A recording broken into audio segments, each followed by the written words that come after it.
మంచోడు కనిపిస్తే చాలు, మనం సలహాలు అడుగుతాం, వాడి నుండి సహాయం కోరుకుంటాం, మనకేం కావాలో వాడితో చేయించుకుంటాం. అదే మంచోడికి ఒక అవసరం పడి ఒక కష్టం వచ్చింది అనుకోండి, వాడికి దేవుడు ఉన్నాడు లేరా, వాడు చేసిన మంచే వాడికి కాపాడుతుందని మనం ముందుకెళ్ళాం, దేవుడి మీద వేసేస్తాం. ఈ సొసైటీ మంచితనం అనే పదానికి అర్థాన్ని మార్చి చాలా సంవత్సరాలు అయిందండి.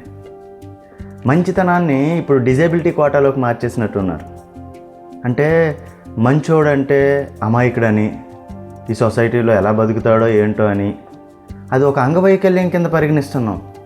ఒకప్పుడు మంచోడంటే చాలా గౌరవంగా చూసేవాళ్ళం, ఇప్పుడు మంచోడంటే ఎలా బతుకుతాడో ఏంటో, ఎంత అమాయకుడు అని చెప్పేసి వాడి మీద మనం జాలి చూపిస్తున్నాం. ఈ మంచితనం కోసం యోగ వేమన్ గారు వేమన శతకంలో ఒక అద్భుతమైన పద్యాన్ని రాశారు. అదేంటంటే, పెట్టిపోయలేని ఒట్టినరుడు ఈ భూమి పుట్టనేమి వాడు గిట్టనేమి, పుట్టలోన చెదలు పుట్టవా గిట్టవా విశ్వదాభిరామ వినురవేమ.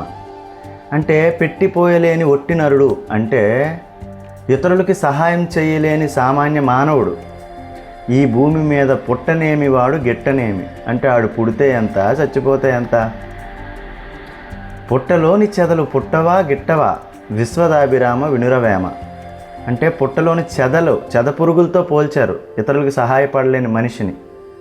అంటే తన కోసం తాను బతికితే అలాగే పుట్టలోని చెదపురుగులు కూడా వాటి కోసమే బతుకుతాయి, పుడతాయి, చేస్తాయి, వాటిని ఎవరూ లెక్క చేయరు. కానీ ఇతరులకు సహాయం చేసే వాళ్ళనే ఈ సొసైటీ కానీ వాళ్ళ నుంచి ఫలితం పొందిన మనుషులు కానీ గుర్తుపెట్టుకుంటారు.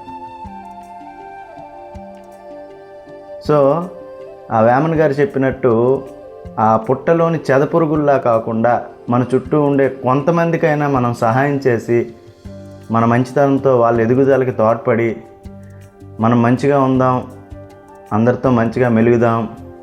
సర్వేజన సుఖినో భవంతు.